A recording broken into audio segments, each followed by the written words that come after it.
Okay, we will kick off. We've got lots to get through on this particular session. So hopefully everyone should be able to see the screen, and they should also be able to see me. We've been adjusting cameras around in the room to get ourselves underway.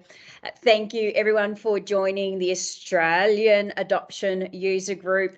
We are going to get ourselves kicked in and have a little bit of a look at what's actually been going on over the last month.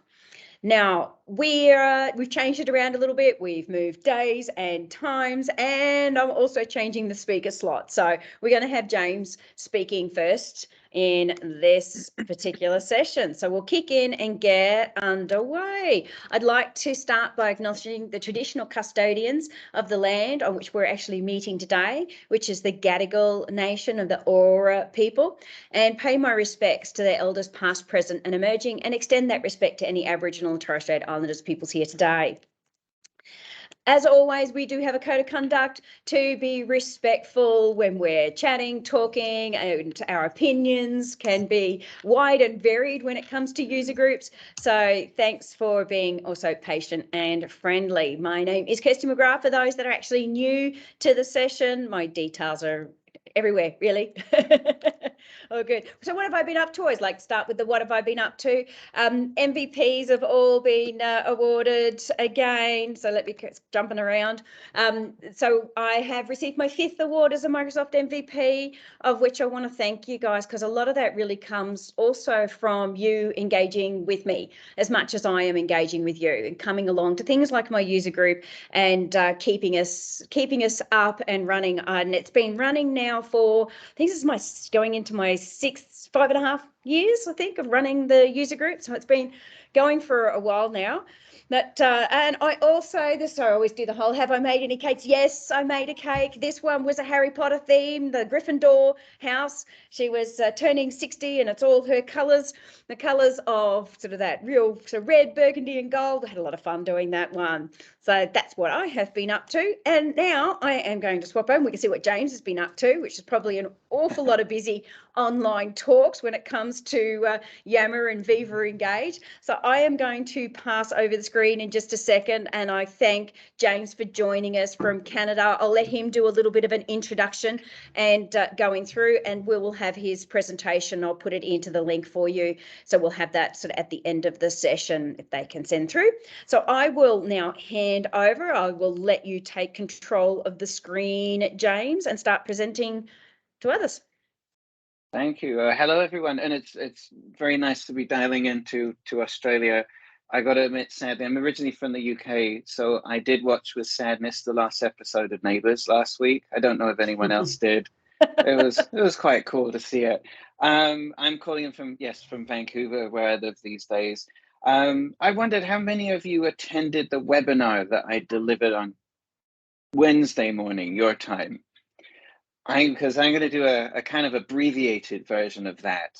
And the idea is I'm going to tell you, I'm on the Yammer customer engagement team. You may know my colleague, Steve Wynn. We spend most of our days talking with customers, partners, sharing our roadmaps, best practices. And I've been running Yammer networks, I think since about 2009 was the first one I launched. So I'm going to jump into a presentation in case you're wondering, well, is Yammer, is there anything going on with it? What's this Viva Engage thing? How am I going to use these things? And how many people are in the room with you there, Kirsty? At the moment, we've got a few here. What I'll do is, if they've got a question, I will voice it to you so that I can reiterate from the room. I was going to say, let's make it interactive. If you want to interrupt me as I go, please do, and okay. I'll get sharing.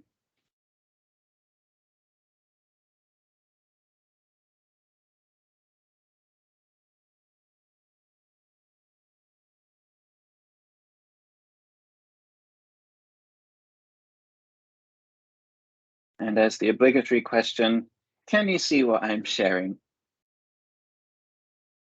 Yeah, not yet. I think that's still mine. A few people can. Oh, yes, you can now. Yes. Yep. All right. Excellent. So Yammer, Viva Engage, and the future of employee experience. I don't know how many of you might have watched Satya Nadella's presentation from Inspire a few weeks ago. but Yammer News made it into the keynote.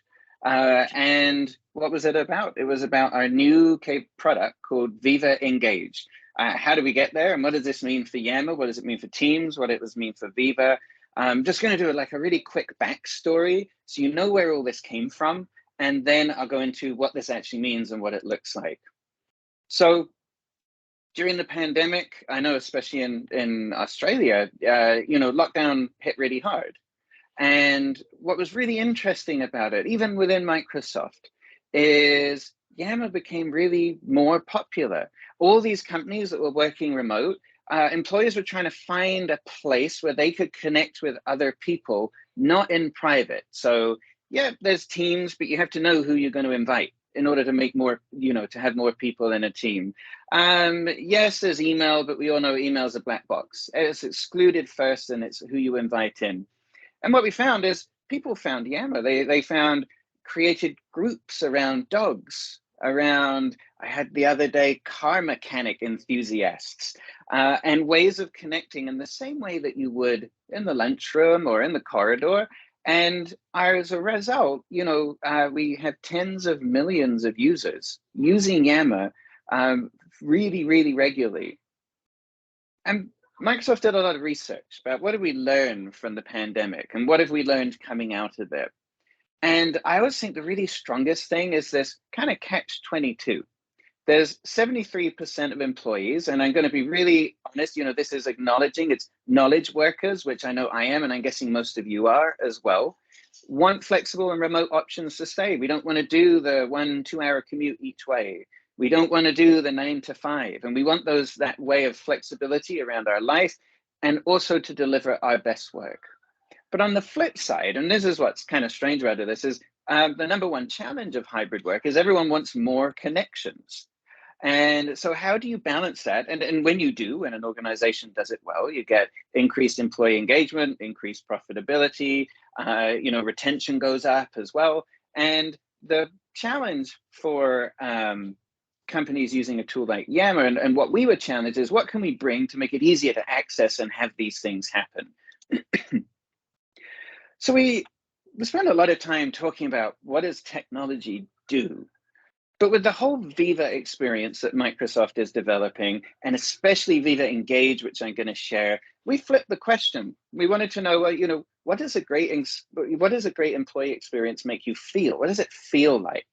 And we came along like 4 key areas. The first is, I, as an employee, want to be able to express and share my best self. I want to contribute. I want to be me at work. But in our hybrid world, I can't do that walking around the hallways every time. I want to be able to do this within my organization and now digitally. I want to belong and feel connected and supported by others. And I think the flip of that is, and to be able to support others. I want leaders that care and that I feel like I'm part of a mission that goes from top to bottom. And also that I'm empowered to find answers and answer the questions of others. I want to contribute my expertise. And as a feeling, I want to feel included, that I'm part of something bigger. I want to feel connected with other people and invested in what my organization is trying to accomplish. And this is where Viva Engage comes from. 4 key kind of pillars as to what Viva Engage we hope to deliver is to strengthen relationships. So to build upon that catch-22, we want people to be able to work hybrid, remote, and build relationships on the other side. Also to build community. We know that one of the strongest power of Yammer is that ability to build community, but we're going to be building on top of that as well. We've got new ways to engage leaders, or leaders to engage us as employees, and also thinking ways of how can we encourage people to share their knowledge, answering other people's questions and their ideas. And again, to feel included, connected, and invested. And what you might know right now, and this is where we get a bit to the nuts and bolts, I'd love if anyone could raise a hand with the reactions. How many of you use the Communities app in Microsoft Teams today? So it's a way to access Yammer in Microsoft Teams. A couple of people, awesome. For those of you who don't know, 2 years ago, we created the Communities app in Teams, 2.5 years ago now. And it brought the powers of Yammer into Teams. So as you see here, it looks very much like I'm going to the Yammer web app. You know, we're bringing the capabilities, but not really redesigning the experience.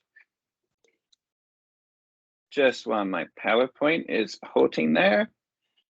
And so what we are doing as a first step, we're bringing social collaboration, social connection into Viva. And this is our first Viva module, which is Viva Engage. So Viva Engage is powered by Yammer. It's a new user experience to bring the power of Yammer into Teams. As I showed you, we had the Communities app. What will happen is it will be replaced at the end of this month, actually, for almost everyone by Viva Engage. And I'm going to go deep into kind of what that looks like in just a sec. But just to give a kind of recap, Viva Engage, just like Yammer, the goal is to connect people across the organization so we feel all those good feelings of inclusion and investment in the organization. You're going to have all the powers of Yammer, all the ones that you're used to for those of you who use it, but there's going to be more built on top.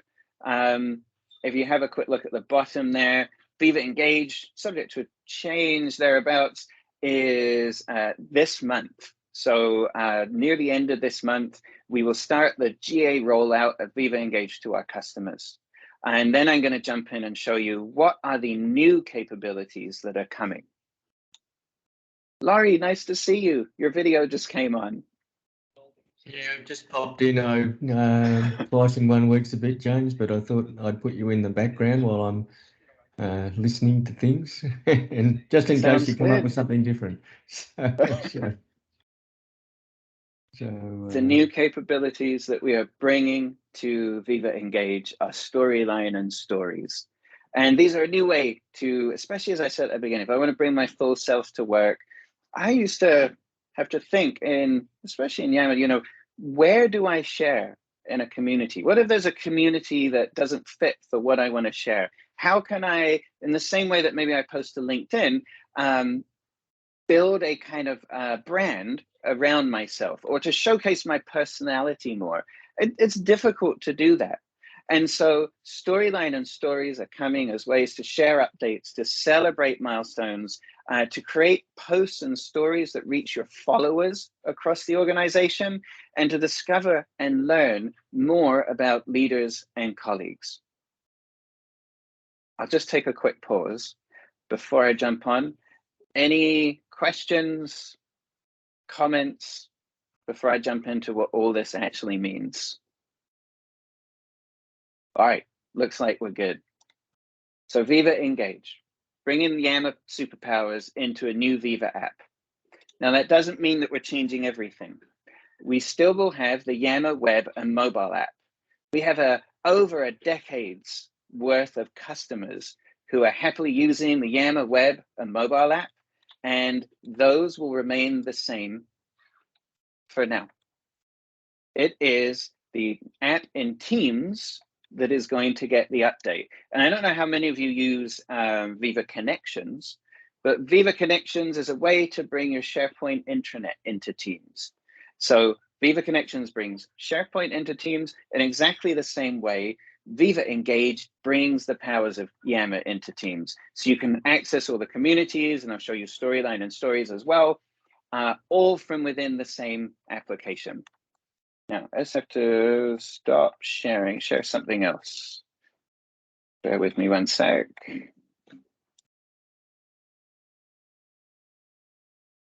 Is my new screen sharing?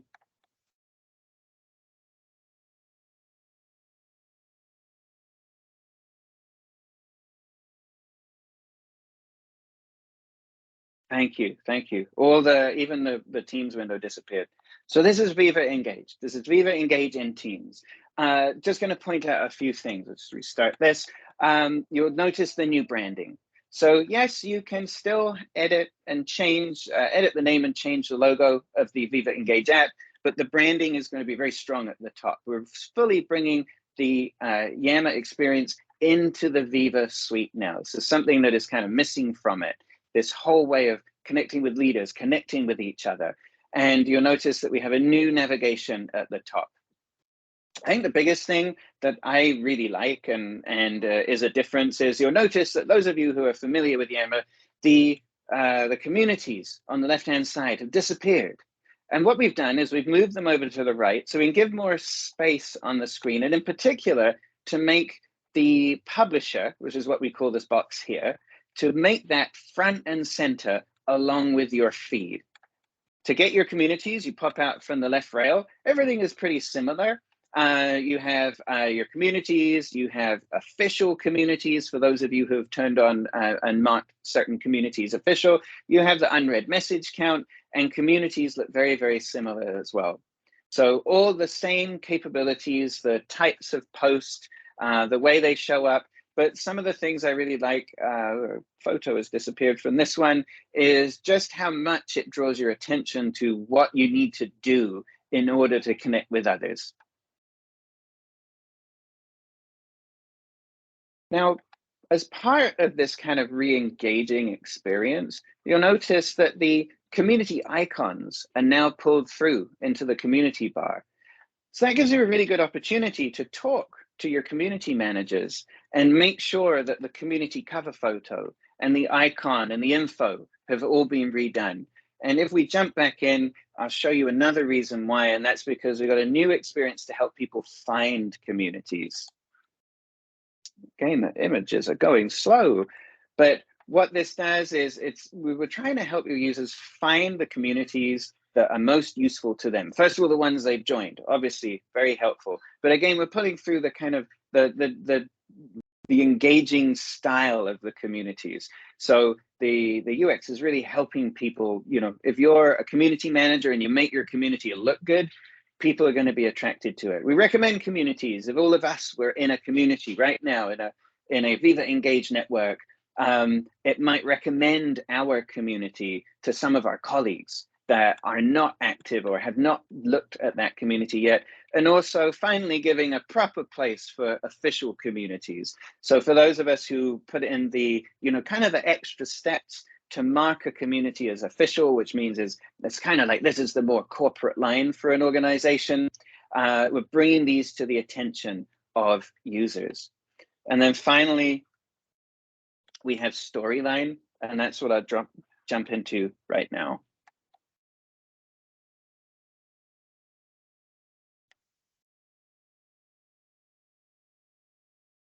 We do have a couple of questions, James, in the chat. Glynis is asking, Awesome. does Yammer in Outlook stay?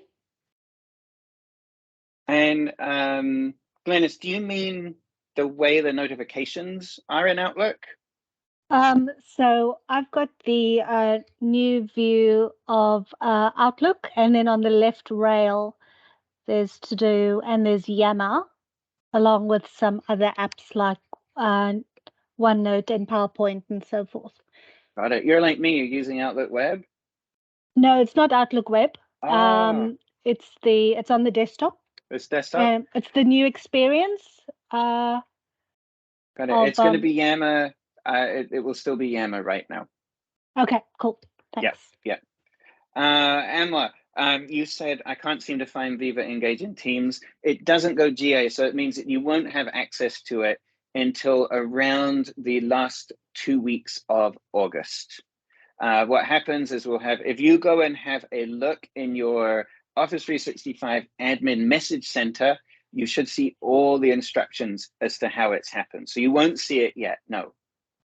Oh, okay, thank you. I missed the first part of it, so apologies. Thank you. And James, you're asking, can you add a specific community to a team or a channel?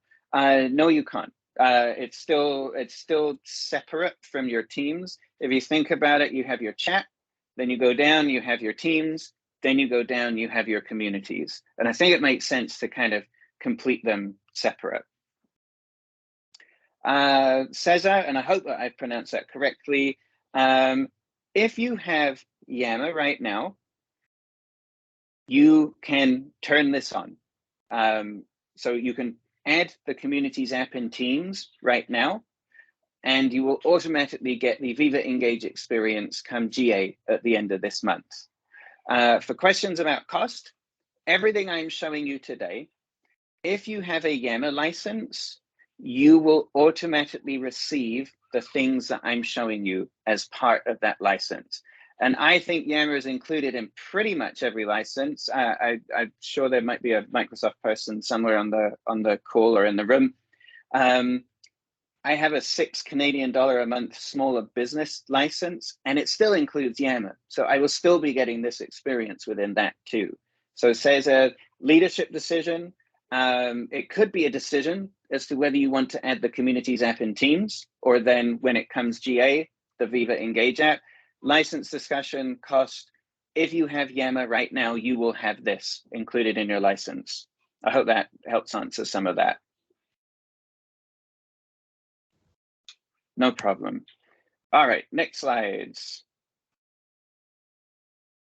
So this is where we are talking, Cameron, yes, Viva Engage, whatever you can do in Yammer, you can do in Viva Engage. And one of those is to embed a stream video into a post. There's still gonna be Yammer.com. There's still gonna be the Yammer mobile app. And these capabilities I'm showing you will be across them. But to access Yammer through Teams, it will be through Viva Engage. So everything works the same, yeah. Storyline, this is the new capability though. This is, whereas before the only place that you could post to, was a community, now you can post to your own feed, which is on your profile page. So you can share updates and experiences, you can discover the feeds of other people. It's based on followers and followership. So you'll get notified if your followers make a post on their storyline, and you'll be able to help build your personal network in addition to communities. And of course, just like you can experience right now, notifications and engagement in storyline is across the suite. So you can do it in Outlook emails, you'll be able to do it in Teams through Viva Engage, Yammer.com, and Viva Connections, and it will connect with Viva Topics if you have that as well. So your storyline is going to be from your profile page, and I'm just going to jump in and show you what it looks like.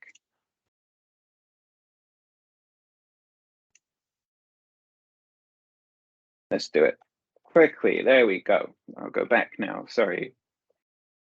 So just like a community page has a cover photo, you can now brand your storyline. So again, this is outside of a community. When you make a post to your storyline, and the experience is to use the publisher that looks just like in a community, it goes to your storyline, and those who follow you will get notified. So I'll give you an example. In our internal Microsoft network, we have hundreds of communities, but I have a kind of nerdy interest in what works well in two-way communications. And it doesn't really fit. I got lots of academic research I find interesting, and consumer research and all kinds of things. And so I started to post that on my storyline. And then people who found it interesting were able to react and like and follow it. But it didn't really make sense to put it in a community. So you have your storyline, your cover photo, you can choose to see your storyline, you still see all your activity as well, and posts, and I'll come to stories in just a sec. This is your storyline feed. So this is where you can see what other people are posting on their storyline. So you can choose the feed of the people that you follow, and also you can see, you can see a feed of that's like our home feed. So it's more driven by who you interact with and what communities you're a part of and a whole bunch of stuff. Or you can just see who it is that you're following as well. A couple of questions I see here. Can your community post go into your storyline if you want? You can share a post from a community to your storyline, or you can even share a post in a storyline to a community or to your own storyline as well. So there are the feeds, there's the follow. And then I'll just take a pause and I'll just see questions about storyline first. So any ones I've missed here, Kirsty? I'm just having a look through before I jump on to the next thing. Probably John. only that, with the GA release, Teams communities automatically changing to Viva Engage because they just need to do, you know, comms and explain what's actually coming. So I think it's like, you know, is there anything out there to help our adoption community around how we kind of explain this, or you know, anything that you would like to sort of see go in there for us as change managers and comms managers, trying to make sure that we get this right to help our users on the journey? Definitely. Let me, I'll jump through stories first. Yes. Just so you see, these are coming a bit later, so there's not much as urgency around these. And then I'll go through, we have like the top 10 things for you to prepare for when Viva Engage is released. Stories, I'd love to see how many of you use Instagram, Snapchat, and know the idea of what a story is.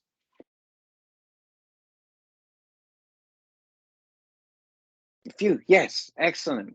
Stories, so short form video or photos or you know, recordings with captions and ways of creating them engaging. And these are coming to Viva Engage and the Yammer web app and mobile app as well. This is how they're going to show up on Viva Engage. So you have a carousel of stories of people you're following. So you can see, you know, where people have been, what they've been working on, what does their desk look like even, or other things they find interesting. You can record and create stories from within Viva Engage or from in the Yammer web app, and from the mobile experiences as well. And within those mobile experiences, you can even add the text and all of that kind of stuff like you see in consumer grade. But we're bringing that consumer experience through to Viva Engage and Yammer. And there'll be the standard reactions and comments as well. And you'll be able to record them, you know, maybe from your phone. You're more likely to record them in a portrait, sorry, but from your desk, you can record them in landscape. You can from your phone, but it's just kind of habits, I think, and some nuts and bolts on them. So your storyline is now the kind of place. You can brand it as I showed, you have your feed, and you can follow other people and be notified that when they post. For leaders and communicators, I know this is who I'm talking to, they will be post on behalf of for leaders on their storyline, and we're working on future capabilities of manage on behalf of to be able to do a lot more for them. And as you're, you know, if you're probably most of you are aware that if you're in native mode in particular, you are backed by all of the Microsoft 365 security, compliance, retention, and all those kind of things. Your governance-wise, you're backed in the same ways for storyline. So, for example, in a Yammer post, or sorry, content in Yammer gets stored on SharePoint Online. Content in a person's storyline gets stored in their OneDrive. I'm just going to go through the 3 slides, and then I'll jump on to any questions. So to deploy storyline, and we're going to be in public preview. When Viva Engage goes GA at the end of this month, you will be able to opt in. So this isn't going to appear for everyone at first, to opt into storyline as part of the public preview. GA will be later in the autumn. So native node is recommended, and I'm going to double down on that in a few slides. As I said, you'll be able to control, you'll be able to enable or disable storyline, the creation of stories. And in future, we're going to get more granular and allow you to specify the users who can create storyline posts and stories. So it might be that, you know, you think maybe this is going to be our C-suite, for example. We just want our C-suite to be followed by our employees and to add that kind of 3-dimensional element around who they are and make them seem more rounded people in the organization. As I said, e-discovery, you'll be able to export the content, and the videos are managed by Stream on SharePoint, the news stream. And of course, you'll be able to monitor storyline activity in the same way that you can with your communities right now. And you'll be able to report a conversation. And of course, for those of you who are using communications compliance on top of your E5 licenses, you can use AI to monitor the conversations for bullying, harassment, inappropriate content, and all of those things as well. So the quick need to know that stories are at the moment 90 seconds 90 seconds or less. You can upload, record from your mobile or your desktop, and you can add all kinds of things, stickers and emojis and text, and of course you can title them. And then because it's using Stream on SharePoint, there'll be auto transcription as well. They'll be available across your organization should there's something you choose to turn on. And the carousel, which is this bit up there, is going to feature the people you follow. And also suggest some people that you don't follow, but we think based on all your connections, you will find interesting. And of course, as I showed, reactions and comments. Now, a lot of people ask, well, are these going to be kind of ephemeral? Are they going to have a limited time span like Snap or something like that? We actually think that we want to encourage users and your employees to put a lot of effort into their stories. And by that, we're going to be rewarding them, because we're going to, your storylines and stories will remain indefinitely. So they're going to be consistent artifacts that showcase who you are, what you're working on, what you've been doing. And we don't think it makes sense to then have them disappear. And they'll be visible in other users' carousels for 30 days. And it means after that 30-day period, they're not going to be put into your feed of people you're following. You'll have to go to their storyline to be able to look at what they've been doing. And as I said, the full governance. Now, I'm going to take a little break.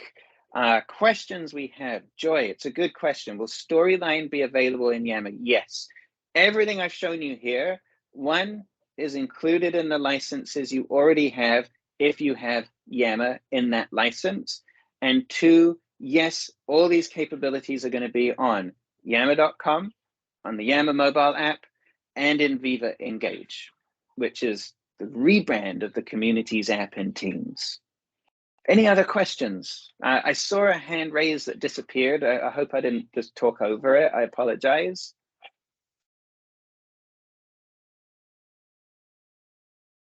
Carrie. Hey, James. Wondering about these stories. How will they fit in with, say, our retention policies where we need to keep records of formal communications? These are all, whatever your retention policies are set for Yammer right now, they will follow the same retention policies.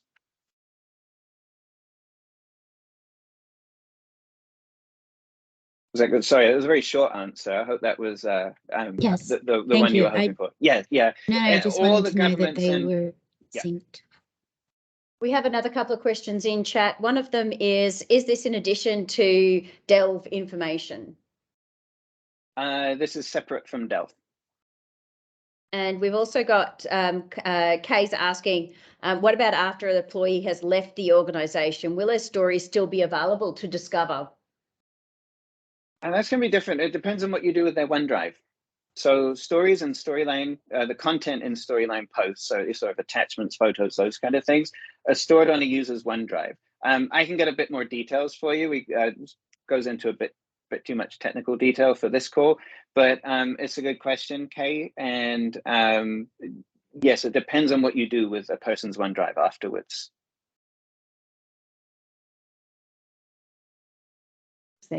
Do we have other questions? Is there a comms piece that we can use in Change to push out at all? I know on the adoption site we've got lots of stuff, but we often don't get things around Change when it comes to this sort of thing.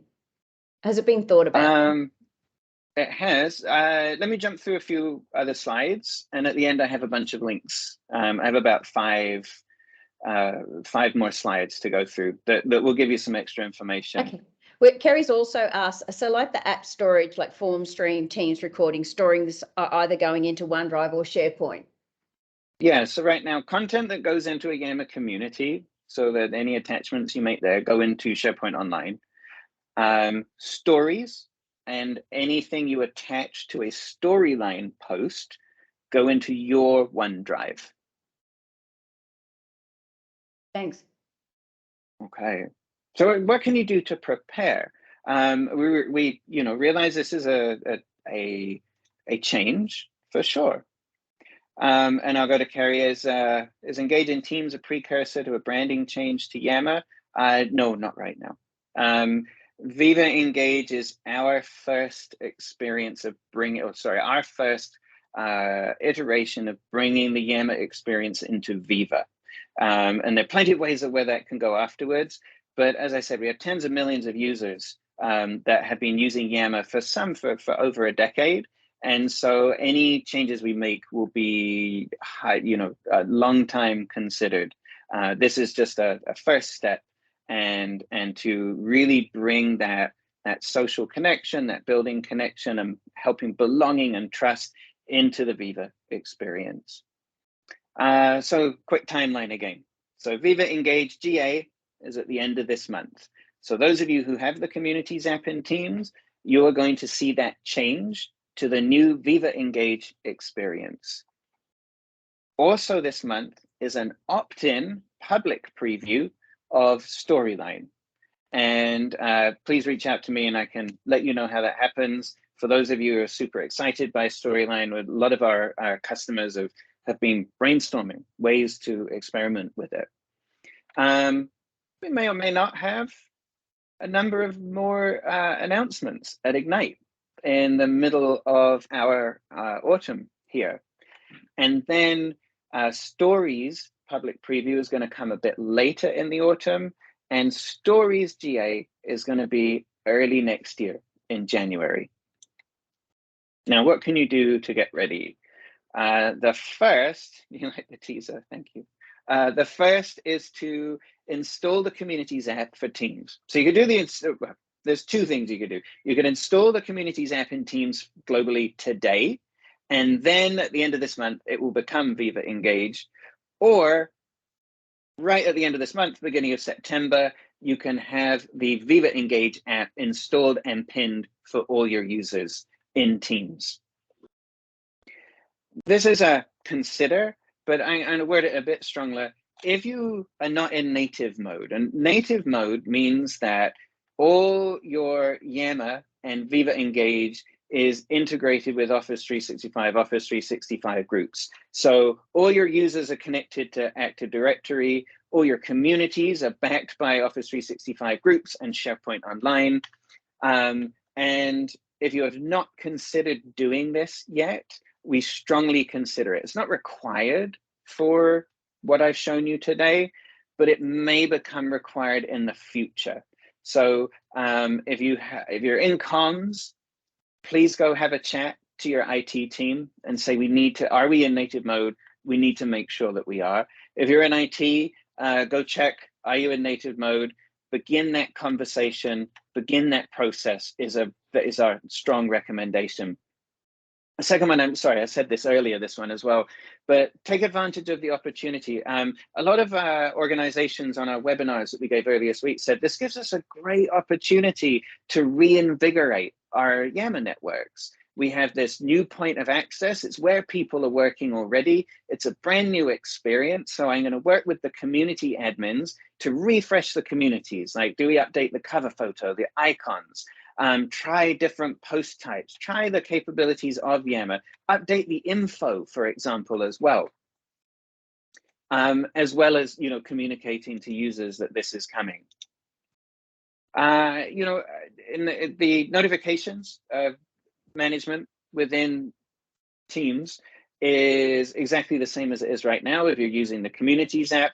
But one of the things you can educate your users on is overall Teams notifications, that you have a lot of granularity in the level of control you have over your notifications in Teams. So maybe a good opportunity for some new education around notifications in Teams and Viva Engage in particular. Right now, you'll get announcements, app mentions, replies, and a few more, but you can turn these on, off, banner, bell, wherever you want as well. And of course, to download, if you haven't already downloaded and used the MS Teams mobile app, to download that and experience everything in one place in your hand as well. What options do you have for support and content and all those kind of things? The first one I'd recommend is our Yammer Customer Connection community. This is an external community on our own Microsoft network, and we have thousands of customers on there. We have awesome people like Kirsty answering people's questions. We have our product team in there. We put on events. We share videos and interviews. It's a very rich customer community. If you'd like to be a member, and I'll share, maybe Kirsty, if you could share my email in the chat, just drop me an email and I'll make sure to add you. We also have research opportunities if you would like to give feedback to our research team. One thing that sometimes differentiates the Yammer team from others maybe in Microsoft is just how closely we work with our customers. And so if you're interested in connecting with us in the community or joining in some of our customer research, we would love to have you join the community and assist us with our research. Now, for those of you who haven't, I think someone put it in the chat already, that our Yammer Adoption Center has loads of really good resources, and they're going to be, some of them are going to be updated.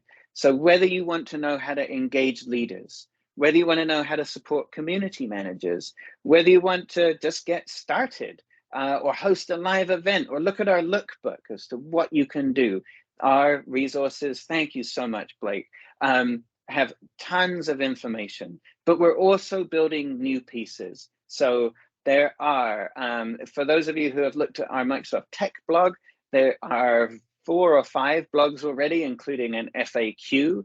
Again, in our customer community, we have some FAQs going on as well.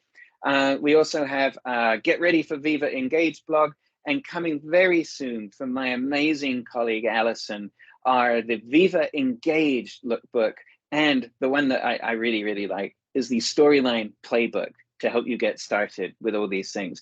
So these are coming. We have videos that I can put the links in, and you can share those with your employees as well. Now, I think I've gone through everything, and maybe I could open up. I don't know whether any of you would like to turn on your camera, and I'll stop sharing the screen for now, and maybe we could have a kind of more roundtable discussion.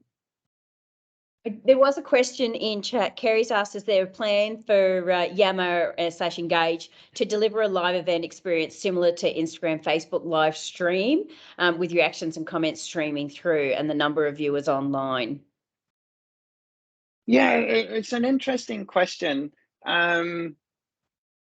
So we have live events in Yammer, which already kind of pretty much do that. I don't know whether you've looked into those, Kerry, but those you can have reactions. The comments come through a feed that you can see on the side. I'd also like to draw your attention to, it's probably not on this slide, it's been moved. There's a Q&A capability in Teams that the Yammer team have created as well. I'll put the link in afterwards. But you, in any Teams meeting, especially if you've got more than 10 people, you know how the chat can start to flow really, really quickly. It brings a structured Q&A experience into Teams as well. Oh, and Kerry, on the video, yeah, not right now, I don't think, as far as I know, I'm afraid. But I would take a look at Q&A in Teams for those of you who haven't done, especially for webinars and town halls and all of those kind of things, and especially if you kind of lose the questions in amongst all the chat in some Teams meetings. I had a question. I had noticed that you had up there the Viva Engage app. You were saying that this is the Yammer app and the sort of Yammer web experience is staying the same. Is there a new app specifically around Engage? Will there be 2? Will it be swapping over? What's that actually looking like? There is, there's only, Viva Engage is only in Teams. That's where you'll see the brand. And then... right, okay, so maybe I misread the screenshot. It looked like it was the mobile app. Yeah, so I got a question. I'm going to... Hi, someone in real life. Oh, hi. Hi. I have to look down this way, don't I? My question is about how we've now got, if we're going to have the storylines for individual people, and we also have communities, and it kind of has quite a correlation with that other piece of software we use in our social lives that starts with FB. And sometimes if you've done something in a community, but you want all your friends to know about it as well, you kind of wonder, should I put this on my personal feed or should I stick it in the, you know, dog lovers of Sydney feed? And so is there some kind of crossover or ability? Like, for example, if I did something in the marketing team, I'd want to post it on the marketing community, but I'd also want my other colleagues who weren't in marketing and maybe didn't follow marketing to be able to see that as well. So is there kind of some way I can post in both places for everyone in marketing and the other guys? Yes. So from a community, you can share a post to your storyline, and you can editorialize just like in a, you know, if you share a LinkedIn post somewhere, and you can share a storyline post to your storyline and to a community as well. So it's a way of building that crossover. So yeah, I really like that use case. You know, I posted something in the marketing community. I know there are a load of other people that will find this interesting, but they're more people that I've kind of have following me. So I'm going to share it to my storyline as well, because they're not going to go look through the marketing community. I think that's a really good use case for it as well. Yeah. Do we have any questions from anyone? Marion, please feel free to raise your hand. I saw another comment on the beauty of live streaming. And Ray, I understand that, but I do think, and this is what we found, we've had discussions over this before, that when we're at work, if suddenly imagine that we're all working today and we're all in our various meetings and, you know, doing our work, and, you know, it's 10 a.m. and I said, oh, I'm going live right now. We just, based on our research that way, people weren't going to jump on to the live video because work is different to our personal lives. We don't just suddenly kind of stop and watch those live things. We might do if it was an emergency broadcast or if, you know, there's big announcement coming, but we just found that the more research we did, most people, even on other platforms that do that live streaming, the majority of views come from the recording afterwards. So that's the only way. I just wanted to give you some background as to why we, really, you know, haven't created that capability. Yeah. Yeah, I was just trying to compare the two. Where, yeah, and I no, guess, no, I fully understand. With insights, yeah, with insights around focus time and not having to be interrupted all the time. So it just kind of, yeah, I would just think that live streaming might be able to be capabilities of, say, leaders of the business, or as you said, an emergency of some sense. But yeah, I understand that reasoning. Blake's asked, live events requires more resourcing than a Teams meeting. Are there any plans for Teams meetings formats on Yammer? No, that's why we have Teams for now. Yeah. So in terms of some of the stories or the ways and use cases that you've actually seen, stories or storylines being used, what has been some of the real successes that you've seen as a potential case? I know you've got sort of a long history of dealing with clients in community.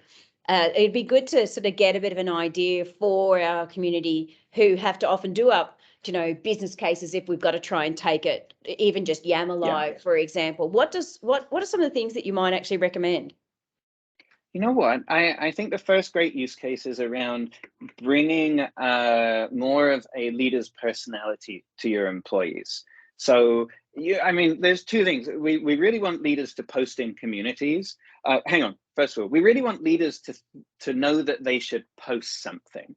And that can be a huge leap. And once you get them to do it once or twice, then it gets easier. Because they're like, oh, there's all these people that are going to be able to see me doing these things. But then we have that tricky second step of going like, and it's going to go into this thing called a community. It's the community for this.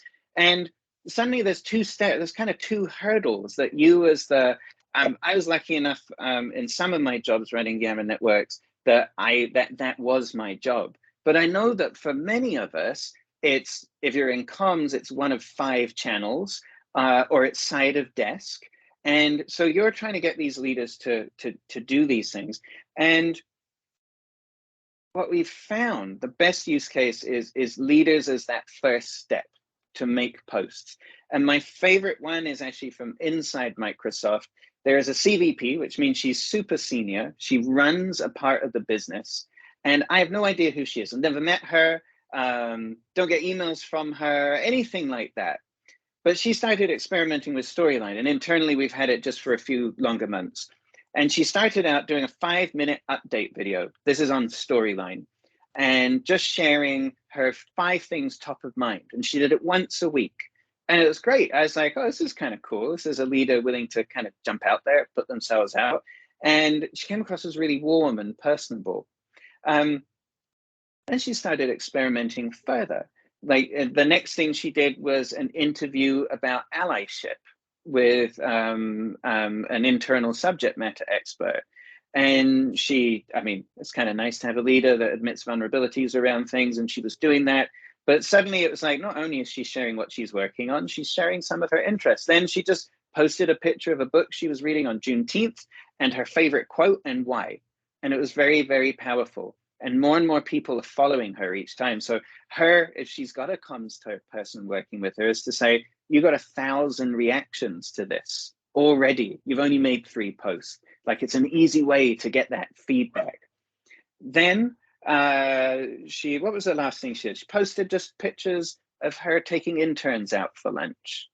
And so if she had been restricted to just communities, unless I was actually looking in all the communities and there were communities that each of those posts would make sense to go in, I wouldn't have seen this stuff.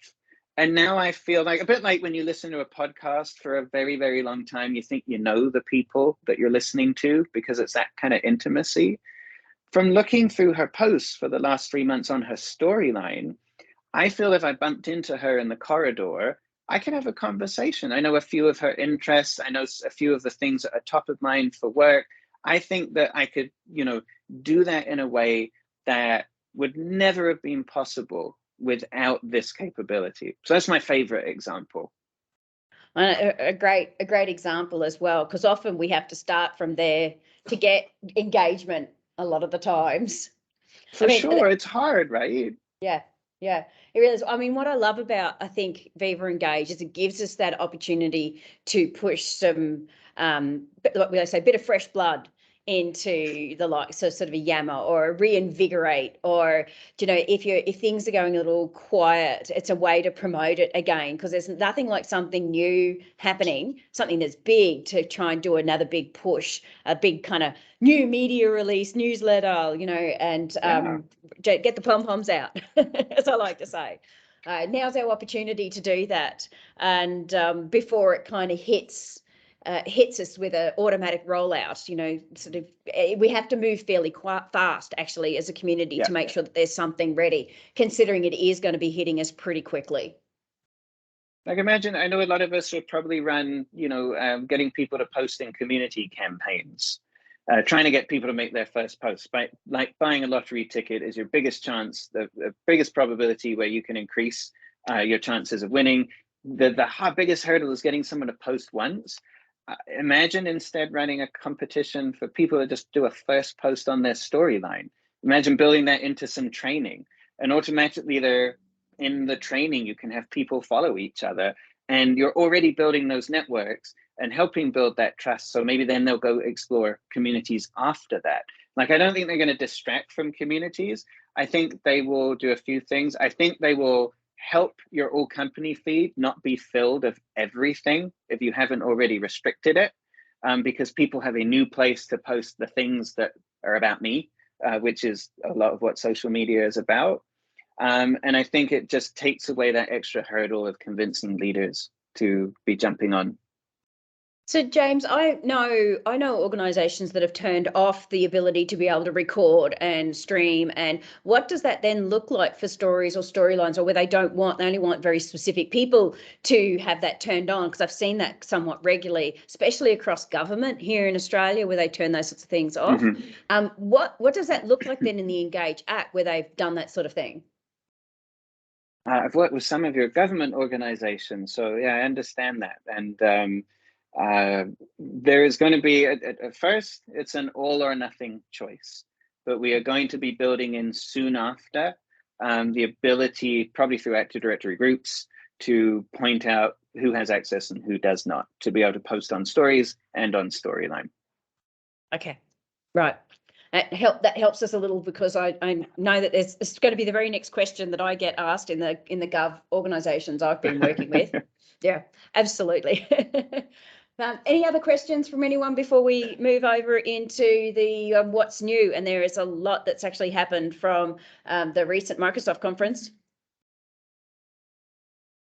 No more questions? Now's your chance. Could I just ask, would everyone type in the chat? You have Storyline tomorrow. Imagine that you've turned it on, you're using it. What would your first post be?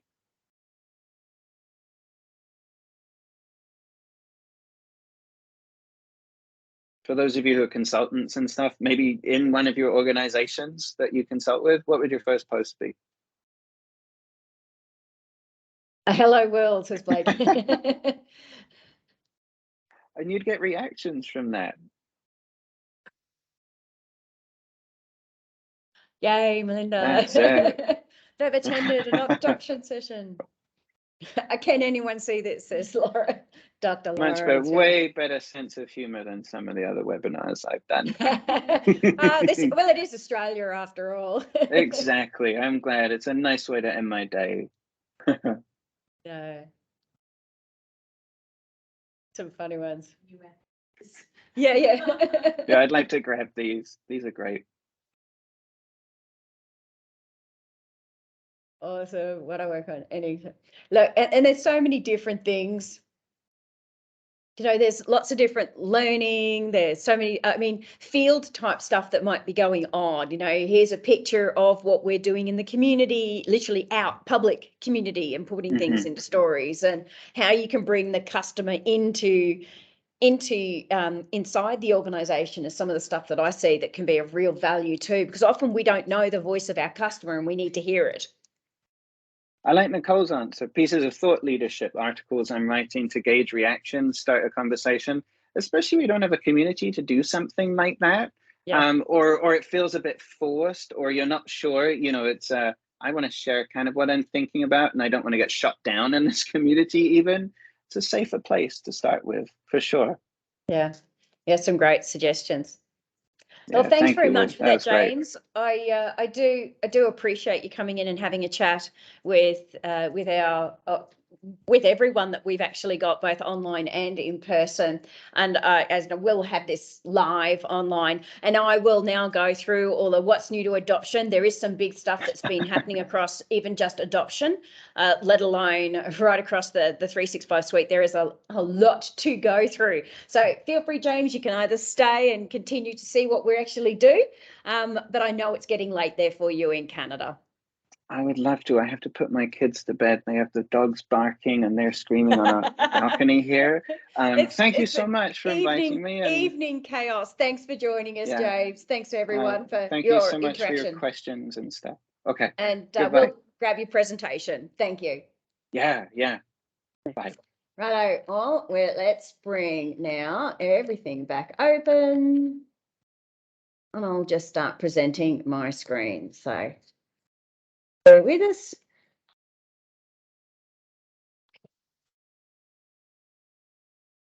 Go for it. Well, it's still there and warm. I'm just going to share now.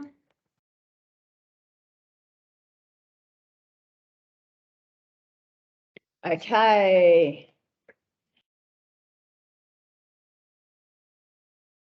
Very good. And now clips. Now it doesn't want to. I might just have to stop the presentation and restart after. There we go. I've put in some links into my presentation as well around some of the content that I've found online around Viva Engage to be able to help and support you after the presentation. So let's now go through the what's new to adoption. Can I say I have a lot of slides, just as a bit of a warning, so I can understand some might need to actually leave, considering we're 12 o'clock and I've got about 30 minutes left. It might potentially take longer than 30 minutes. There is that much content, this much. I often say it was overwhelming, but I think because we've had We've recently had the Microsoft conference. They often hold off. We had a little bit quieter over the last couple of months because they kind of hold everything back. And boy, it's hit us really big and larger than life this month. So it might be a little quieter over the next couple of months. So bear with us while we power on through, because I know you love listening to me talking at 100 miles an hour as I go through this content. But I do have chat open. So if you do have some questions at any point, do please feel free to ask me. If there's something I'm bringing up or you'll want to know a little bit more, I'm more than happy to go through. Okay. So my M365 adoption channel is where you're actually going to find on YouTube these recordings, just to get ourselves started. So it is there. It is aka.ms/M365 adoption. You can find the Microsoft 365 adoption channel on YouTube. There is a whole heap more content that has gone up there. I work with Christian Buckley on the Ask Me Anything, the Microsoft 365 Ask Me Anything, where questions are being asked in the community and we answer them. Okay, so we come together as specialists. There's anywhere from 3 to 5 of us on these sessions. So you'll find there is lots and lots of questions that have been answered there. And I've got a whole heap more recordings. Usually it's the early hours of Saturday morning at like 5 or 6 a.m. That I'll do an hour recording and we'll answer a ton of questions for you. So they are available online. The chance call, the next one is on September 27th, which is the 28th here in the early hours of the morning. Often I recommend going and watching the recording instead, and the presentation is there. The 365 adoption, just the Microsoft adoption community letter has come out by Caruana just recently, of which she's talking about all of the latest updates across the adoption, the Microsoft adoption. It actually goes adoption.microsoft.com. If you're going to the website, it's had a real swift kick. Basically, there's a whole heap of things that have gone on there, and I'll go through those for you. She has just put up, Caroline has just put up the boosting of personal productivity. That's some of the loop stuff and chat with self. It's a really good video. I'd highly recommend watching if you want to understand a little bit more about that. But the revamp that's come through is there's been localization. So this means it's in some of the different languages that it actually needed. It's had a real performance upgrade. So some of the infrastructure in the back end, making it work a little faster and smarter. There's some new content, and it's the new content that I want to point out. They do have the Dynamics piece, the SharePoint syntax, as well as Microsoft Viva content has now all gone live on there. I recently had a link to the demos, so the Azure demos that you can actually do. Now, the link that I had inside Teams for some of my champ community, actually nothing was there anymore. It was kind of the landing page was there, but there was no content. That's because it's moved. So you'll find that if you are using that as a link to demos, so they can do click-through demos of lists, for example, then you might want to fix those links up if you've got them elsewhere. There has been a converting of the day in the life training handouts to actual web pages that can also be localized by their engine. So that is there now. And there are other additional features. So you'll find that there's lots of sort of new content to be able to pull from in terms of their ideas, plus much better filtering when it comes to some of the information that's there. So it makes it just that little bit smarter to work with. Now, Microsoft Inspire, I've put the link in here. There is some really great content from Microsoft Inspire. Now, Microsoft Inspire is more the partner community. So that's sort of the partner side of it. Ignite is the technical conference. So Microsoft do 2 big conferences mainly in the year, one for partners, one for technical. But the partner conference is where they'll often announce lots of stuff as well. So feel free to go and watch the recordings, because there's plenty of really awesome content of what's actually been announced there. Even if you watch the initial keynote, we'll give you a summary of other things that you might want to then go and look at. If there's been some updates to the hybrid and remote working site, that whole work from anywhere, including the white paper that you can go in and actually get. A lot of it is focused on working with your Surface and Windows and on the go and what that looks like. But I do recommend it. It's a good one to know, especially if you're doing any upgrades around devices, for example. Let's get into what's new for M365. Strap in. There we go. Right.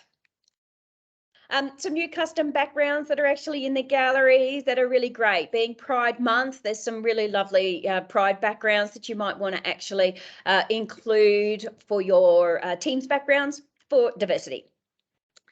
Q&A, which we were just talking about when we were on the call with James. So Q&A is now generally available. Look, I was on a call recently where chat and Q&A was turned on, and there was some confusion around which one they were using. They kind of wanted the formal questions in Q&A, but everyone was putting them into the chat. So, you know, sometimes it kind of goes, well, you might need to be very specific, but questions will still fall to chat because that's where people will naturally sit if chat's on. So that decision around, do you have chat turned on? Now, if you're going to enable Q&A, it has to be done from the meeting options. So you've got to go to meeting options to turn on Q&A. I personally go and turn chat off often if I'm turning Q&A on, so that it, you know, it depends on what it is and the formal nature of what you're doing. So that's sort of something to consider. Now, with the Teams meetings, if you are creating them from, of course, a shared mailbox, they don't have meeting options, so they won't be able to turn on Q&A if they're doing it from, I'm seeing a lot of invites going out from shared mailboxes, and then they can't do sort of lots of these features and functionality and wonder why. Okay. So Q&A, you do have some of the new reactions, so those new little kind of bubbly emoticons that are going on, whether you love them or hate them. There's been some real mixed reviews out there. You can choose what to publish or push out. You can dismiss and even remove questions when it comes to Q&A. So I've put some information on where you can find further support. Now, Excel Live. I have been rather privileged this morning that I will be one of the first MVPs out of the 3,000 odd globally to be on a Stephen Rose recording, which will be coming up in September, where we're actually talking about PowerPoint Live, Excel Live, and some of the other live features and functionality. Recorded that this morning with the Microsoft team. It will be on the Teams blog, main blog, okay, with Stephen Rose. Now, so Excel Live, what I love about Excel Live is PowerPoint Live kind of allowed you to just present, and it was all about the control of being able to see things on your screen from a presenter view and having all those features and functionality, which was a real value if you as an individual only had one screen, because then you had all of the tools that kind of didn't take up by presenting your screen. So you could still look at chat and participants and those sorts of things. Excel Live, when you do an Excel Live, and it was turned on if you have like developer preview or you're in the, any of the preview pieces where you can see Excel Live, it's just been taken back down to fix a few glitches. So if you are, you might see it go back up again. It could be a day, it could be a fortnight while I fix a few things there. But when it comes to Excel Live, when you go do a share, it's automatically sharing with your audience. So it's not like you need to go and get a link and paste it into chat. You're literally sharing Excel directly live into your Teams meeting where you can fully collaborate in an Excel app with the features and functionality. Insert this, insert that. Okay, so that's the great thing about it, is it's actually a live, full working in your screen. You can then still see chat and people and do all the other functionality as well. So it fully embeds it in. The other thing about doing it is the fact that it reduces the bandwidth. So if you've got, not great connection, for example, when you do PowerPoint or Excel Live, it phenomenally reduces the bandwidth that you're actually using by going into your live mode in terms of sharing. Love it. Okay. So that's kind of, what it would look like when you go up to the top. You have, you've got the little drop down in the top left-hand corner, and it allows you to then have the Teams. You just click there and click to the top, and it gives you all the app. Okay. Now, the join a meeting ID from a web page. Working with a client recently, where's the website to join from online? And the published information that Microsoft had was originally, if you look to the link to the bottom, it's got now join-a-meeting. Originally, it was just join meeting. So all of their websites and information just say join meeting. And when you go to the Teams, like if you go to the Teams actual website, you can't see how to join a meeting from online. So if you want the link and you want to publish it, Tom, who is in the blog, look at the link there from Tom's talks, actually managed to find it. It is the only place I have found where the link was. And that was through, Shaheen and I were having a chat. He provided it to me. It was some obscure random doing a lot of searching. We found it. Okay, so it's not easy to find at this point. We'll pass that on to Microsoft. Okay, so if you need that link for your audience for training or how to, that's where it is. Okay. Multi-language meeting invite control. You can actually have up to 2 languages now in your meeting invites. This one's got French, I think, on it. So you might have, depending on who your source or clients or companies, or sorry, countries you might be working with, you might want more than 1 language. It will be 2 languages that you can have on your meeting invite. Okay. Now, collaboration annotations, which I used just yesterday, was rather cool, where you can go up to the very top, and no matter what it is that you're sharing on your screen, it uses the whiteboard feature and functionality to be able to draw on anything that you bring up when you present. So I do like that one. It was a little bit of fun. Video clip. So now in terms of the Teams chat, you can actually do a little record and send through a video clip. Maybe someone's offline because they're on leave. They've just had a, baby, for example. You might send a little congratulations video clip through. So it allows you to be able to do something video. Okay. Now there's a whole heap around forms that are coming into Microsoft Teams. It will be changing the name from forms to polls. You'll see the new icon. It's now going to be polls throughout the app. So what you'll see is some UI improvements actually happening. You will also get, what I do love is it gives you a list of recent polls so that you could reuse them if you want to. So you can just grab those and do again. There's new poll animation that's actually flowing through, so you can start to see those responses and when they've been submitted. There's a new poll question type coming through into Teams, which is a rating. So it allows them to be able to relate based on a scaled symbol. So there's also an improved poll result look inside Teams as well. So it gives you this kind of little graphic interface to be able to see your poll results. Okay. What's coming is the ranking question type is also being added to polls within the Microsoft Teams app. So it used to be we only had kind of 1 type of poll. That was it. So now we're starting to see a couple of different poll types flowing into Teams, which I do like. Now, this one here, at first I was a little confused around it. It was like, when is the meeting automatically ending for Teams?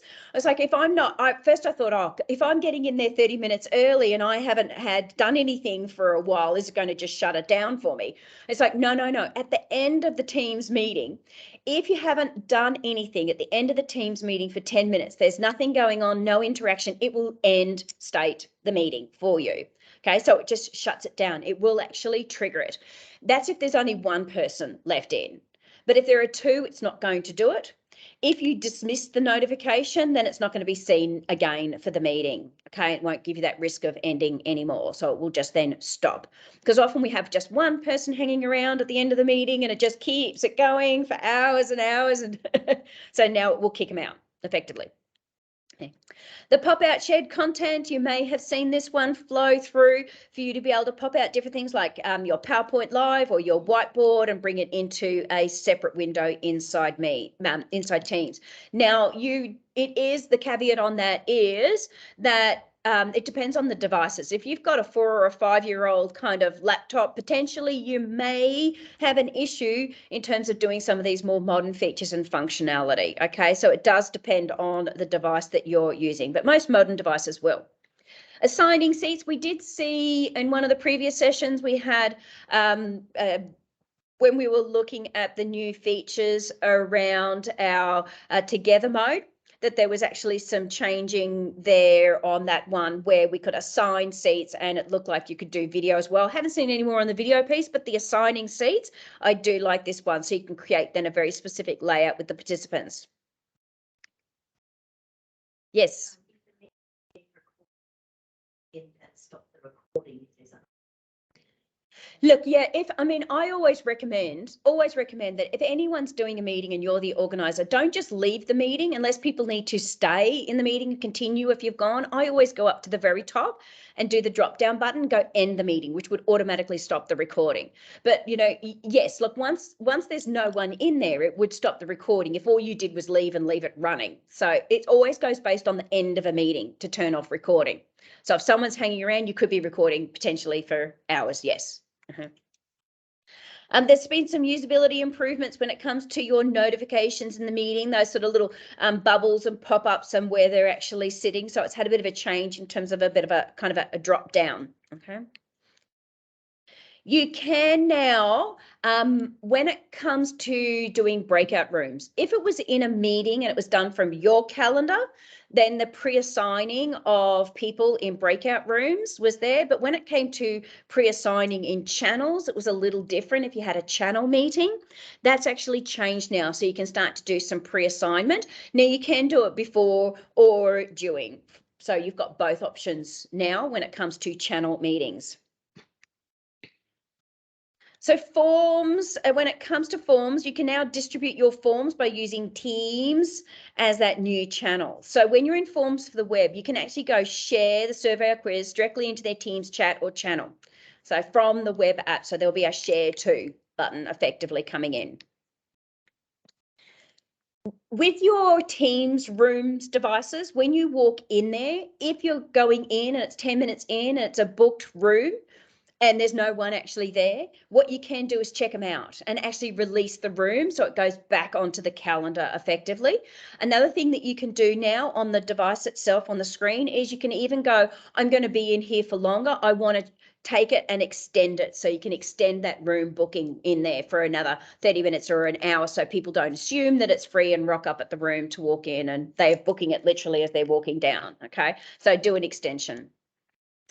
You do have now, in terms of intelligent chat message translation, if you're on your mobile phone, if it's coming in another language, it will below it say, do you want to actually translate? Okay, so that will be flowing through. LinkedIn migration. Now, some will have this on or off, it depends, but that's that whole connection through to the app. So when you're in your chats or channels, for example, or in your meetings, you can then, got that sort of going over, hovering, you got your colleague's profile, the linking through to LinkedIn, so you can actually see information when you're on calls that might help you around some discussions or conversations you want to have. Chat with self, we might have seen this one. Most of us have got some of these features having rolled out. If you haven't seen them, they're there now. A lot of people would be emailing themselves, for example, to try and remember information or finding different ways to remember something that someone said. So now you can actually do with chat yourself. Okay, be kind to yourself. Don't be mean when you're talking to yourself. All right. All right. Now, the automatic groupings inside Teams, when you go at the channel, or you can go at the team itself, for example, or you can at a particular person, you can even at certain roles, depending on how it's been set up. Now you've got the ability to go at your team owners. So you can specifically point to the team owners inside Teams. The external access chat invitation flow. When it comes to an external chat, and someone who you don't know, that whole one-on-one from an external user, when it comes in, you're going to receive an invitation that you can actually accept or block so that then they can't actually talk to you. So when you can then sort of block, that means that they can't see things like see your presence, and you're revoking access to all of those sorts of features. Okay, I do like that one because then it will eliminate some of the random things that we're seeing going on across Teams. Okay. Suggested replies in group chat. So suggested replies were there on the mobile and on your desktop in chat. On the individual chat, they weren't there on group chats. They are now there for a group chat. So it will give you some auto responses you can just click on. Start a chat now with an actual distribution group or an email enabled security group, or those 365 groups. So I do like this one. It's one that's been asked for a really long time. Can I chat with a distribution group? Well, no, you couldn't. You can copy and paste everyone kind of individually, but no, not a whole group. You can do now. It still does limit that whole chat to 250 members. Because that's what chat was about. It still has that limitation. So if you're trying to chat with a much bigger group, it's not going to allow you. Okay. Removing a call from your call history, you can actually go in and remove them now. So if you've got unified communications enabled, it's a feature and functionality. There is, and I've got a few slides here around this, the webinar experience has had a bit of a big shift and a change when it comes to webinars. And I was looking at this right back at the MVP conference we did in March and pulling this all apart. Do love some of the features that are coming in. Now, You can have, and as we saw even on our meetings, you can have up your 10 co-organisers, those same kind of capabilities. We talked about it last month. There are still things that you're not going to be able to do with your co-organiser, okay? So they can go into do that whole help people with the lobby entrance. They've got the event options they can go into. They do the polls, they control audio settings, they can share content, spotlight, and manage the breakout rooms. However, and I've brought in from the Microsoft Docs site some of the things that you can't actually do. They still, same as in a meeting, they still can't do things like get to the attendance reports, do anything with the recordings. They can't actually edit the meeting invitation itself. It still sits with the owner. And they can't remove or change themselves over from being co-organiser to organiser. Okay, so those are the limitations. The enhanced webinar experience gives you the ability to be able to do a bit of a showcase for your speaker. So you can put in, links to their LinkedIn and who are they and photos. And so I love that. You can do your own branding for the webinar. So you've got bring in your logo and have it look a little bit like your business. So rather than it just being a Teams invite, you can have that in there and have other webinar communications and information in there. And what does it look like for your invite and the confirmation email as well, so you can customize these. And there is still that registration capacity limit, but you can have that whole registration piece. It will support up to 1,000 attendees for your webinar, and you can actually control who has access to the webinar, specify the amount of people that can actually come in. So if you say this is a webinar and maybe we were running training, for example, and it's virtual, hands-on, full-on, we can only have 8 people in it, you can actually lock it to go, aligning to the amount of registrations and lock that in, okay? There is expanded custom question options to be able to drop in there, and dedicated places that you can put things like terms and conditions around a webinar or a conference, or allowing that kind of consent. Maybe it's you want to record it, so here's a consent piece around we will be recording this, or a third party. For example, your details might be provided to a third party. Those sorts of things, you can do that all part of your registration. You have your attendee status so that you can come in. There were some issues around sort of this in webinars in the past to be able to see who was registered and confirmed once you go in there. So this is all sort of fixing up a little bit. There's a new reporting experience that's flowing in afterwards. I do love this one, always great for us in our change community. And of course that new structured Q&A, which we've talked about before. Okay, I have put in there what it is being included in. Okay, so there are certain, I suppose it depends on whether you've got a business license to an enterprise license to a gov to a, okay, so those sorts of things do flow in. Now Teams in terms of a little bit of a UI change. If you haven't actually seen it, when you go to the left rail inside Teams and you click on your ellipsis button, you can actually do a search, and there is things like now PowerPoint, Excel and Word. If you right click, you can actually pin those. I don't know if you've seen it, but you can pin them to the left rail. Now they've got the actual app experience is physically then embedding into Teams. So you can go click on PowerPoint, for example, and you'll see your recent documents in there, and you can open it up and work on your own documents inside Teams using those apps. Okay, so that's now flowing in. I do love it. Some of the features and functionality you've got in there, just like you would in the app, but it's had a bit of an update on some of the app features and functionality. The conversation button is removed because it's not like the app that if you're in a channel or a chat where you can then kick off a conversation around the document, you're kind of going through the web app, so it's not actually in there. It's sort of your documents you're able to work, so that's not there. And there's some improvements around and bringing in a search bar, okay, in the app header for you to be able to work on it, okay? Sharing to Teams. Now this allows you to be able to share content from other personal apps or a tab and drop it over and share into Teams. Now that needs to be turned on. So the Teams app developers will need to enable it as a feature so that you can go, and there's then, often that little button of go share this to Teams, share this to Teams. So you'll see it across all sorts of individual apps, but it does need to go on. Whiteboard has got a new Net Promoter Score survey that's going to be coming there. You'll see it up in the right-hand side. So it'll be the web app as well as Teams and the Windows app on the desktop. New in SharePoint. Okay, now some of the stuff that might be on the pit stop that you would see online, I might have already covered off across other teams or other areas, so I'll go through the ones that are of relevance for you. The one-time password code email is now going to be coming from a no reply email address. So if you do have any training that you've created, for example, around this, you will need to update it because it does now come from this no reply. Or if they're trying to search for it, for example, then they'll need to actually put in that no reply to do a search. And the reason for this is to try and stop it from going into things like spam. It's kind of getting classed as spam and dropping into our spam folders, for example. So they're trying to eliminate that actually happening. So now should, cross fingers, hit the inbox. Okay. Now that's for externals. You know, that whole no reply is all about external sharing. If you're doing it internally from OneDrive SharePoint, for example, it's not going to happen because that's, you know, an internal email that's coming in. That will still look the same.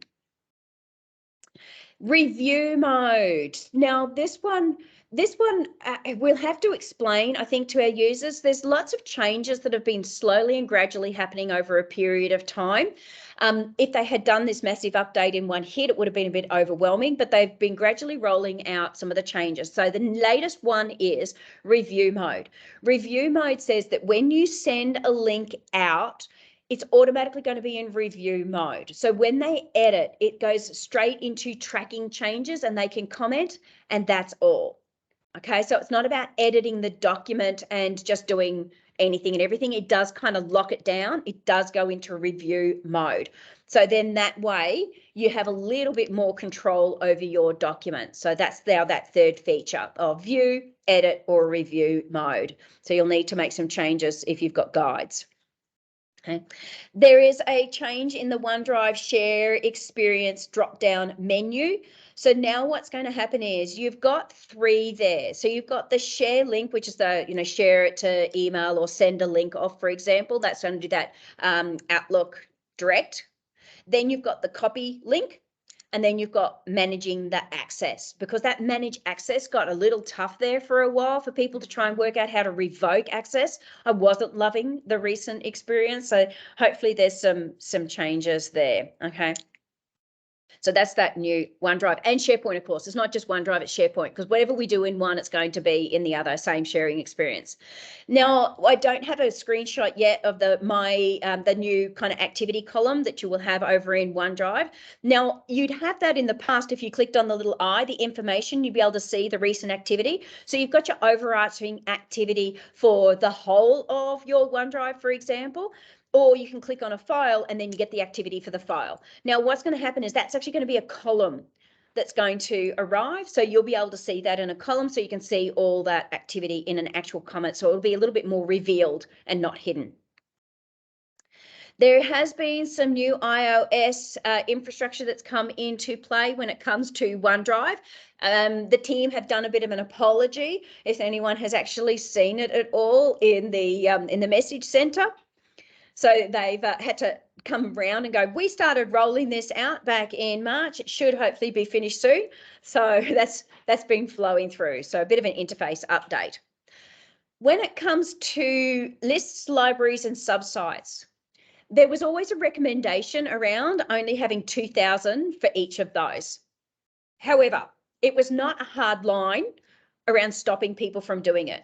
And the problem with that was when they went over 2,000, then it significantly slowed down APIs and lots of other stuff that was going on in SharePoint. It was causing some real issues.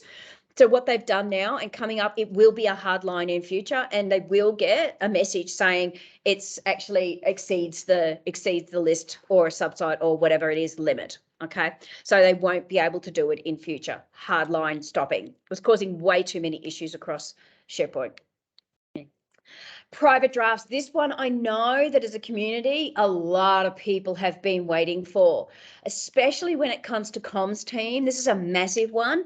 A lot of times they would be creating an article, for example, but they couldn't actually share that in a draft mode with anyone to go through and read and approve before going live. They were taking screenshots or doing all sorts of other ways for you to be able to do this is what it looks like. Do you like it?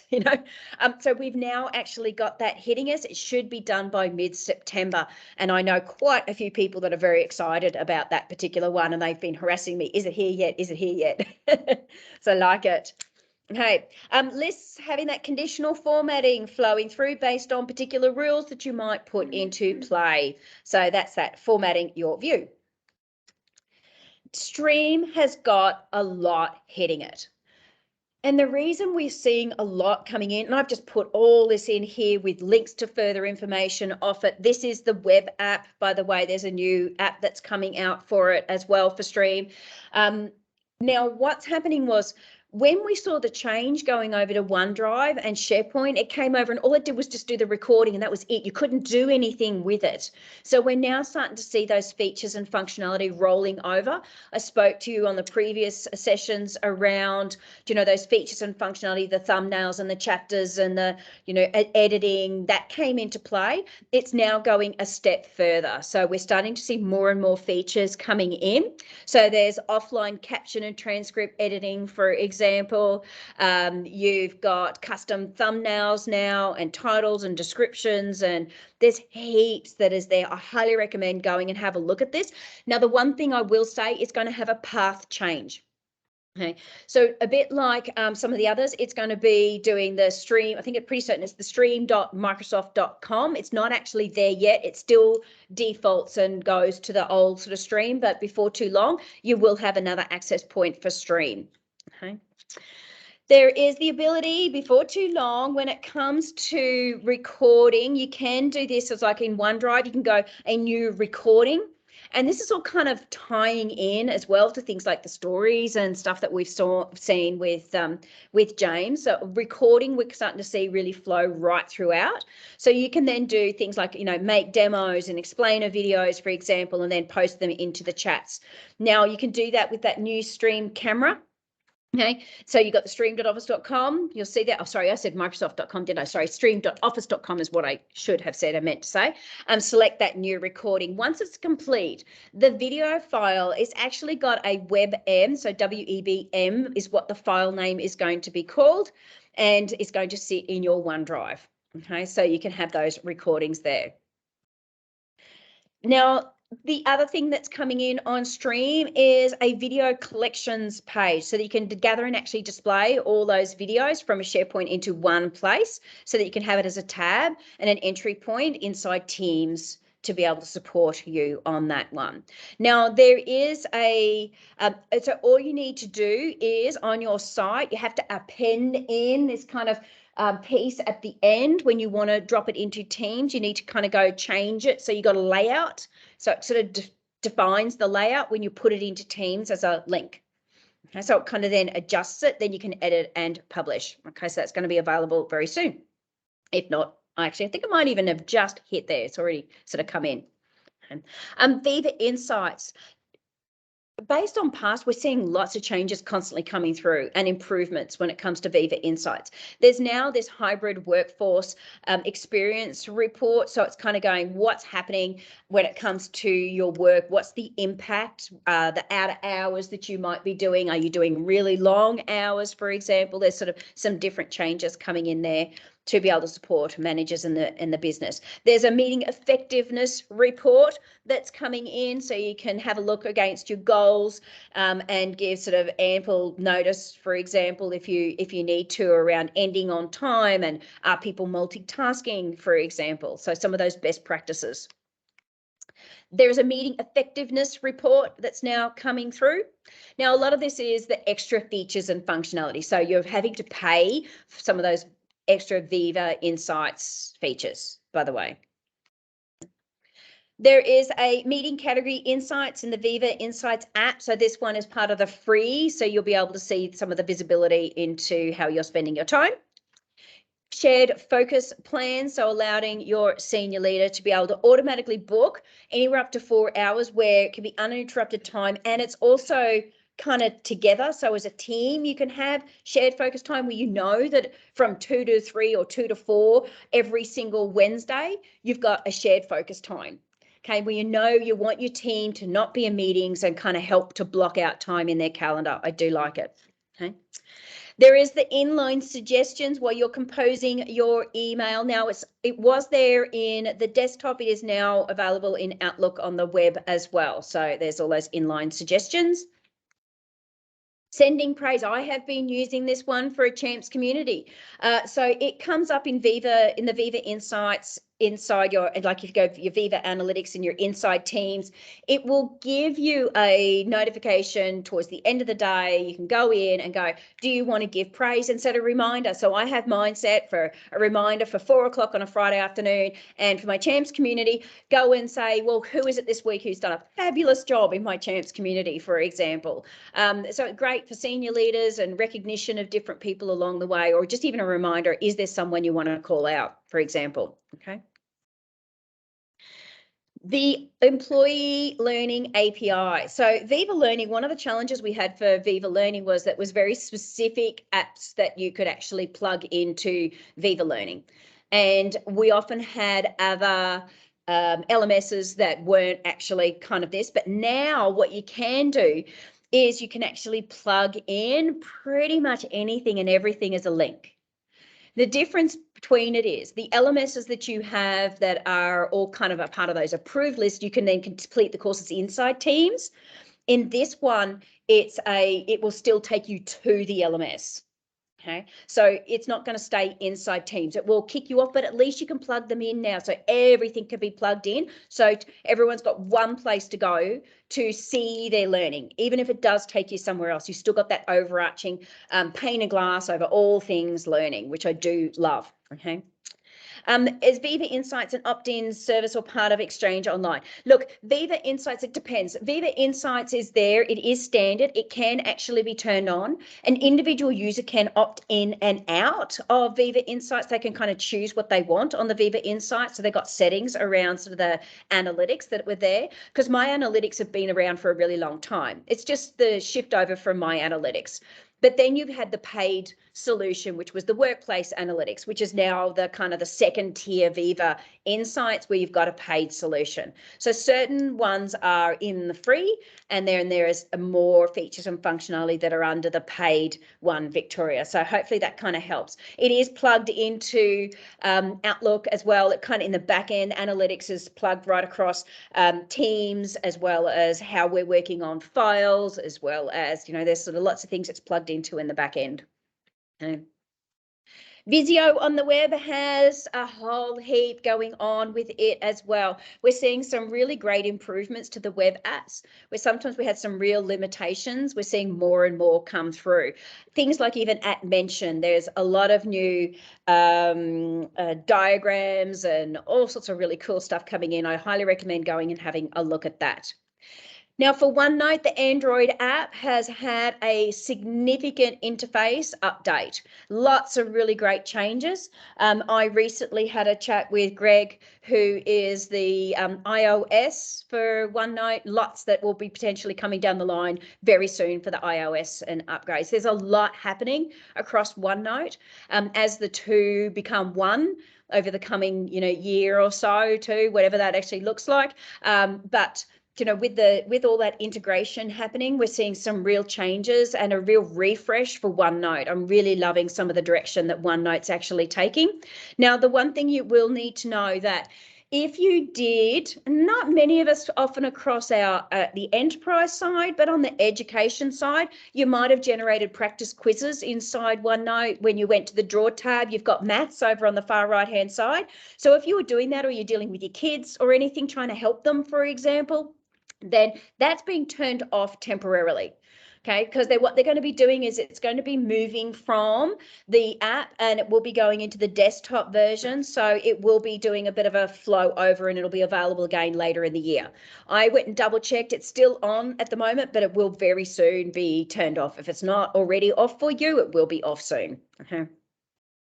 Excel has had, and each month I kind of go, wow, there's a lot happening with the Excel app. But what I do particularly love is the searching of fields now in pivot tables. So pivot tables have been having a significant refresh across the app. But the other one I love is the fact that you can actually control the automatic data conversions. It's now on a beta piece, so that, for example, when you sort of bring that information, it will remove all those leading zeros for example, you used to have all of that coming in. So that is, that's actually doing a bit of a change there. So they're the two that I particularly like on that one. Outlook. So there's going to be a bit of a change in experience. So when you do your attachment, so if you're sort of bringing copying and pasting in, it was kind of going up and making it an attachment. It's now going to embed down into the email for you. So you can have it now as part of the, like an embed link, not just going straight as an attachment. So that's happening over all over the place, but you'll see that in the Outlook web app. So this is about the Outlook web app where it was automatically going as an attachment. Okay. Whereas on the desktop, it would drop it in as a link, but it wasn't doing it in the app. So we're now seeing that flowing in. Okay. Now, in terms of the mail tips, there's a great new piece around accessibility. So they're starting to address some of the accessibility issues before you send off your email messages. So you can turn it on in terms of your mail tips. Turn it on and off and have a look at it. Talked about some of the ones previously. There's been some great ones, especially with online around gender neutral language as well. So that you're using that whole bias around he, she. So it might even go and notice, and you can be bringing in things like they, them, rather than the he, she. So you can turn on all sorts of features and functionalities in the back end. But the one here is around the accessibility checker, so that it will give you some different warnings as it flows through. Okay, so it will start to make some of those adjustments around the accessibility piece. So that is all of the what's new. I did say how long is we're 12. I did say it might take a little longer. In the final, there is some conferences. These are the international one. Microsoft Ignite has actually been announced. So it is coming up. It is hybrid, so it will be both in person and online. The in person will be interesting. And having a look and seeing what that actually looks like. I know that if you're over in Redmond, they've got very limited seats to be able to do it over on the Microsoft campus. Not sure what it looks like for Australia yet. We'll wait and see. It is still a little bit off. Okay. Teams 10X is virtual. It is coming up. It's going to be the 28th to the 29th of September. There's a lot going on in September. In fact, some real crossover dates. Now that, of course, when it comes to the 28th and 29th is US, so it'll actually be the 29th, 30th for us. In terms of Australia, that's the Ignite. So I put the link in here for you on the second page if you want to go and register. So this is the more tech conference, not the partner one that we've just had. Lots of announcements will come down the line then. Just wait for it. I'll have another big month. DWX conference has actually been announced. So that, these are some of the webinars. I put this in before. It's the next one. So the last one is on October 12th, 13th to have a look. So the Digital Workplace Experience conference. Now, the Step 2 conference, the DEX, has now actually been announced as well. So that is coming up in September. So the date did have a change. Originally it was a little bit, I think it's around the 18th now. I thought I grabbed it on the screenshot, so my apologies. But okay, the link's dropped off. I'll bring it back in. We still don't have the dates yet around the Yammer Festival. Keep an eye out on that one later in the year. Okay, and sorry? It's on the slide. Yes, but the registration for it isn't available yet. So to be able to register. So if I said when it is, my apologies, but it's the registration link we need. Okay. Where do I find? Look, the same sort of stuff as before. The newsletter, keep an eye out on it. I have updated the link in here for the demos in terms of it changed, some of those changes I've put in here. I'll put in a couple of other links as we go through. I've got to drop in here for you the latest content around Viva Engage, and I'll just make a change to the presentation. This presentation is available. It is the bit.ly link that's at the very beginning. More than happy to help you around that one so you can come back and see it again. Okay. Where do you find I find my information all over I trawl a lot of locations. The amount of tabs I have open when I go to do this for you, I only finished at 3 a.m. 2 nights ago, so it's all good, and only worked till 11 o'clock last night. So the user groups, look, there's more than just mine, guys. Of course, there's some really great user groups and content, not just here in Australia, but right around the globe as well. I have put in last month's swoop presentation, it is available on my YouTube for you to go and have a look at if you missed it, and also what was new last month. Next month, now generally I always say we have it on the first Tuesday of the month, but it can actually be the first Tuesday or the Friday. And the reason I would swap to a Friday is usually with a speaker that can't particularly make a Tuesday. It was public holidays for James over in Canada. Now I choose a Friday because that was when I was always running the Melbourne user group. So I sometimes will swap around and give them the day that they actually used to have. So I have put it in here for the first Tuesday of the I haven't put September. I need to change that. My apologies. 6th of September. Otherwise, we're going to go again really soon. So I'll make a change on that one. Yes, the slide pack is actually shared as well, and I can drop it in for you. If we have any thoughts and questions, please feel free to ask them of me. I'm happy to answer anything that you've actually got. So I'll put all the details back up. So if you want the presentation, there's the bit.ly link there. In fact, what I might do is I might just hop out of the presentation and I'll copy and paste it into chat for you as well. So that's this presentation. And of course, I will update this. I will update this for you with the other presentations, and it will be, the recording will be available online. I really need to slow down on my selection. Any questions, anyone? I know there's a lot. I'm sorry, we've gone a little over today. As I said, we had a lot of content. There we go.